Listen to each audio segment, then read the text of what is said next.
ಇನ್ನು ತಮ್ಮ ಬಗ್ಗೆ ಕೇಳಿಬಂದಿರುವಂತಹ ಈ ಒಂದು ಡಿನೋಟಿಫಿಕೇಶನ್ ವಿಚಾರವಾಗಿಯೂ ಕೂಡ ಕುಮಾರಸ್ವಾಮಿ ಒಂದಷ್ಟು ಸ್ಪಷ್ಟನೆ ಕೊಡುವಂತಹದ್ರ ಬಗ್ಗೆ ಮಾತಾಡಿದ್ದಾರೆ. ಅಲ್ಲದೆ ಡಿಸಿಎಂ ಡಿಕೆಶಿ ವಿರುದ್ಧವೂ ಕೂಡ ಎಚ್ಡಿಕೆ ಹೊಸ ಬಾಂಬ್ ಸಿಡಿಸಿದ್ದಾರೆ. ಬನ್ನಿ ಏನು ಹೇಳಿದ್ದಾರೆ ನೋಡೋಣ. ವಾಗ್ದಾಳಿ ಕುಮಾರಸ್ವಾಮಿ ರಾಜೀನಾಮೆ ಕೊಡಬೇಕು. ಹಾಂ, ಯಾವುದು ಪ್ರಾಪರ್ಟಿ ಅದು? ಈಗ ನಿನ್ನೆ ದಿನ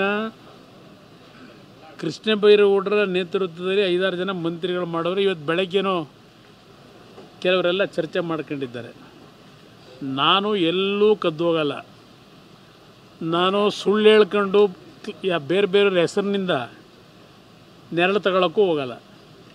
ನನ್ನ ವಿಷಯದಲ್ಲಿ ಇವತ್ತು ಬೆಳಗ್ಗೆ ಉಪಮುಖ್ಯಮಂತ್ರಿ ತಮ್ಮನ ಹೇಳಿಕೆ ಕೊಟ್ಟವರಲ್ಲ, ಸರ್ ನಾವು 10 ಹೆಸರು ತಗೊಂಡಿದ್ದೀವಿ ಅಂತ ಹೇಳಿ. ನನಗೆ ಆ ಪ್ರಾಪರ್ಟಿಗೆ ಸಂಬಂಧ ಓನ್ಲಿ ನನ್ನ ಹೆಂಡತಿಯ ತಾಯಿ ವ್ಯವಹಾರ ಅದು ಅಂತಕ್ಕಂಥ ಒಂದು ಸಂಬಂಧ ಇದೆ. ನಾನು ಇಲ್ಲ ಅಂತ ಹೇಳಲ್ಲ. ಇವ್ರ ಥರ ನನಗೇನು ಸಂಬಂಧ ಅಂತಲೂ ಹೇಳಲ್ಲ. ಅಲ್ಲೇ ಅವ್ರ ಸಂಬಂಧ ಇದೆ.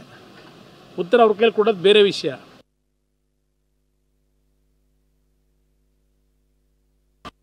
ನಾನು 100 ಬಾರಿ ಹೇಳಿದ್ದೇನೆ, ಯಾವುದಾದ್ರೂ ಒಂದು ಸಣ್ಣ ತಪ್ಪನ್ನು ನನ್ನ ಅಧಿಕಾರಾವಧಿ ಮಿಸ್ಯೂಸ್ ಮಾಡಿರ್ತಕ್ಕಂಥದ್ದು ಹೊರಗಡೆ ಬಂದರೆ, 2 ಬಾರಿ ಮುಖ್ಯಮಂತ್ರಿಯಾಗಿ 5 ಸೆಕೆಂಡು ರಾಜಕಾರಣದಲ್ಲಿ ಇರಲ್ಲ ನಾನು.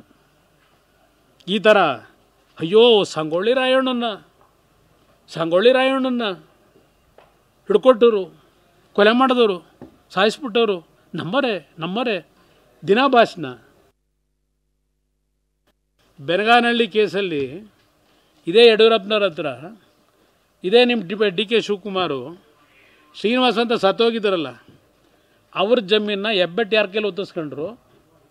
ಬೆನಗಾನಹಳ್ಳಿ ಕೇಸ್ ಇತ್ತಲ್ಲ ಕೋರ್ಟ್ಗಳಲ್ಲಿ, ಅದನ್ನು ರಾಜಿ ಮಾಡ್ಕೊಳ್ಳೋದಕ್ಕೆ ಯಾರ್ಯಾರಿಗೆ ಎಷ್ಟೆಷ್ಟು ದುಡ್ಡು ಕೊಟ್ಟರು, ಆ ರಾಜಿ ಮಾಡೋಕ್ಕೆ ನನ್ನ ಹತ್ರಲ್ಲೇ ಹಿಂದೆ ಇದ್ದಲ್ಲ.